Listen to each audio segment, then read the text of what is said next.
कुल बनया है, लेकिन देश ने की जनता ने ये मोदी है जो प्रधानमंत्री बनया झूठ बोल कर बनया और झूठे का सहारा लेकर इसने तो ये वैसे एक पब्लिक की आंख शीशा चढ़ा के मैं कहूँगा कि।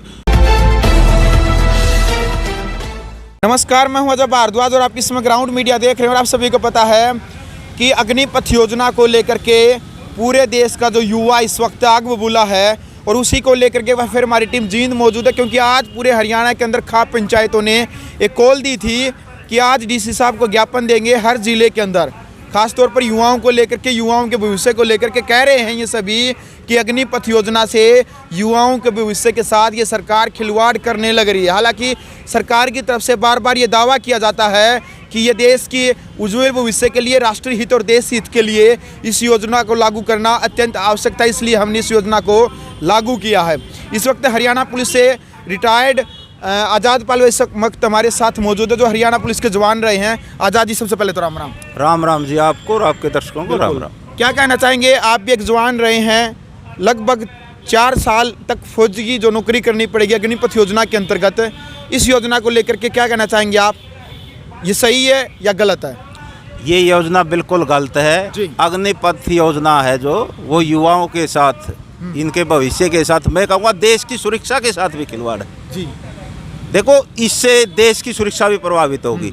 4 साल में तो जो फौजी है वो पूर्ण फौजी नहीं बन सकता जो सीमा पर लड़ाई लड़ ले, क्योंकि उसकी तो ये कोर्स वगैरह जैसे सिखलाई चलती है, वेपन वगैरह की जो ट्रेनिंग है, पूरे हथियार भी सीखने पड़ते हैं, बेसिक ट्रेनिंग भी करनी पड़ती है।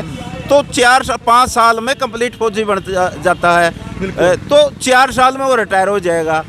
तो रिटायर होने के बाद भी भाई वो युवा जब 17-18 साल की उम्र में भर्ती होगा तो 22-23 साल की उम्र में रिटायर हो जाएगा। क्या करेगा? आगे कोई रोजगार नहीं है। 20-25 लाख रुपये, बात काटूंगा जी, माफ की, इतनी उम्र में 20-25 लाख रुपए मिलने लग रहे, साथ में पढ़ाई कर सका है, और क्या चाहिए युवा ने? नहीं, युवाओं को देखो 20-25 नहीं है, 11 लाख की सरकार ने घोषणा करी है भाई। 11 लाख रुपए उस युवा तो रिटायरमेंट पे है, बाकी सारे इकट्ठे करके इतने तो हो जाएंगे लगभग। नहीं, इतने हो जाए, उसका खर्चा भी तो है। अच्छा, खर्चा भी तो है साथ में भाई। जो उसको मिलेगा वो तो खर्चा ही हो जाएगा। जो उसके 11 लाख मिलने हैं वो एक दिशा भटक जाएगा उसको। भाई 22-23 साल की उम्र में आज 11 लाख का क्या महत्व है? मैं कहूँगा ऊँट के मुंह में जीरे वाली बात है। और फिर उसको कोई फैसिलिटी नहीं है मिलिट्री की, जैसे भाई उसको ना पेंशन है, ना उसको मेडिकल सुविधा है, ना जो मिलिट्री का जो सैनिक होता है उसको सुविधा मिलती है, फैसिलिटी मिलती है, वो कोई फैसिलिटी आजाद जी ना वो बिजनेस करने का। 25% जो फौजी रहेंगे 75% वापिस आ जाएंगे, 25% जिसमें काबिलियत होगी वो आगे जाओगे, उन्हें सारी सुविधा मिलने लग रही। इसमें सुनो, जो 75% निकाले जाओगे उनमें हीन भावना पैदा हो जाएगी। अच्छा, हाँ, तो 25% जिनको रोजगार, इसमें मैं एक और बताना चाहता हूँ, इसमें फौज के अफसर भी उन जवानों का शोषण करेंगे। एक फौज में भी चमचागिरी की प्रवृत्ति होगी। जो युवा भर्ती हो जाएगा उसको ये लगने लग जाएगा भाई आप किसी का फौजी की अधिकारी की चमचागिरी करके या किसी दाएं बाएं से जुगाड़ बना के फौज में रहने की कोशिश करेगा। इससे एक अर्दलीपने की प्रवृत्ति ज़्यादा बढ़ेगी और जो 75% निकल जाएंगे उनमें हीन भावना पैदा होगी। समाज उनको ये करेगा ये फौज से रिजेक्ट होकर आ गया। तो ये इस प्रकार की आगे बड़ी भारी समस्या आनी है। तो जो प्रक्रिया चल रही थी उसमें सरकार ने क्या दिक्कत थी? मैं कहता हूँ किसी युवा ने मांग नहीं करी, ना किसी सामाजिक संगठनों ने मांग इस प्रकार की नहीं करी भाई इस प्रकार की योजना ले जाए। लेकिन जब देश की जनता ने इतनी वोट डाल कर प्रधानमंत्री नरेंद्र मोदी बना रखे, राज्यसभा में जो सांसद वो बना रखे, राष्ट्रपति, मतलब जो कानून तो तीनों प्रक्रियाओं से गुजर के बनया है, वो अकेला मोदी ने थोड़ी ना बना दिया। बिल्कुल बनया है, लेकिन देश ने की जनता ने ये मोदी है जो प्रधानमंत्री बनया झूठ बोल कर बनया और झूठे का सहारा लेकर इसने तो ये वैसे एक पब्लिक की आंख शीशा चढ़ा के मैं कहूँगा कि लोगों को गुमराह करके इसने वादे किए कि 15 लाख रुपए आपके खाते में आ जाएंगे, काला धन आपके आ जाएगा, लेकिन मैं देश को बिकने नहीं दूंगा, देश की सुरक्षा के साथ खिलवाड़ नहीं होने दूंगा। लेकिन आज वो सारे काम करे। किसानों की बात थी, मैं किसानों का कर्जा माफ़ कर दूंगा। आप वो देखो ना पुरानी वीडियो जो इसकी है, आज उसको इस देश के प्रधानमंत्री को देनी आ रही है आज ये है कि इसने, मैं कहूँगा कि 2 तो खरीदने वाले और 2 बेचने वाले हैं। पूरे देश को कोऑपरेट घरानों के हाथों इसने बेच दिया है देश को। जो ये पॉलिसी आई है, ये भी कहीं न कहीं कोऑपरेट घरानों को फायदा पहुंचाने के लिए है, क्योंकि 4 साल में सैनिक तो पूर्ण नहीं होता, लेकिन जो कोऑपरेट घराने हैं, अंडानी अंबानी के गोदामों का गेट खोलने के लायक जरूर बन जाता है।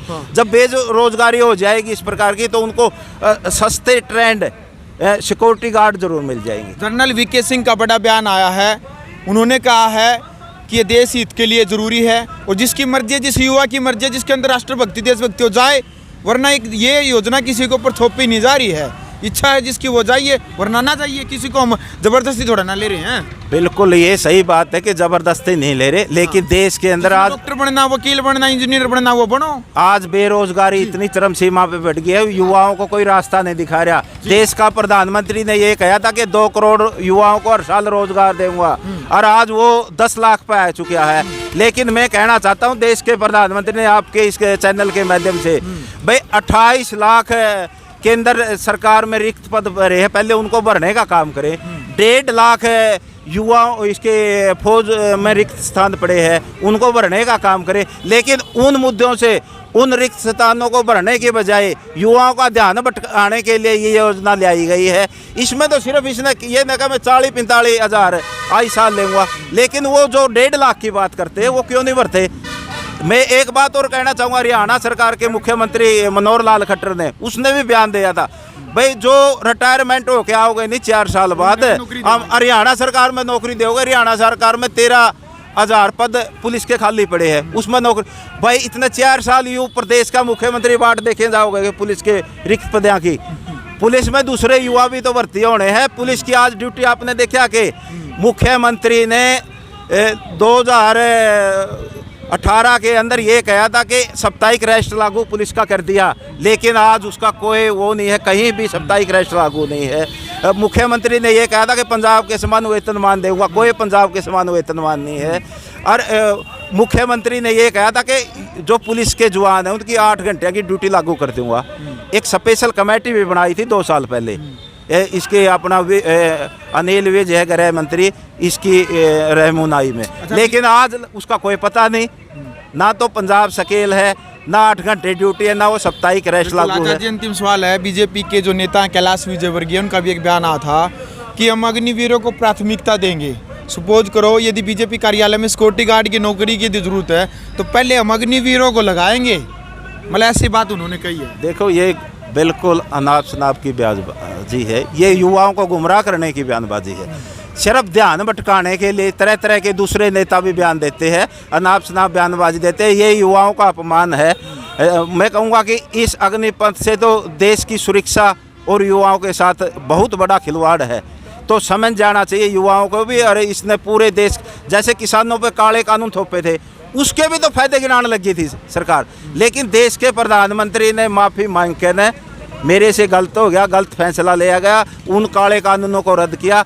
इसी प्रकार इस अग्निपथ भर्ती योजना को भी मतलब देश के प्रधानमंत्री ने इसको निरस्त करना चाहिए, और जितनी जल्दी निरस्त कर देगा उतने देश की भलाई के लिए। मतलब वीडियो देख लिया भाई आपने। इस वक्त हमारे साथ आज़ाद पालवा मौजूद थे, 3-4 मुद्दों को लेकर के जो इन्होंने बातचीत रखी अग्निपथ योजना को लेकर के। आप अपनी राय रखें, वीडियो को शेयर करें, ग्राउंड मीडिया चैनल को सब्सक्राइब करके बेल आइकन दबाएं। जय जवान जय किसान।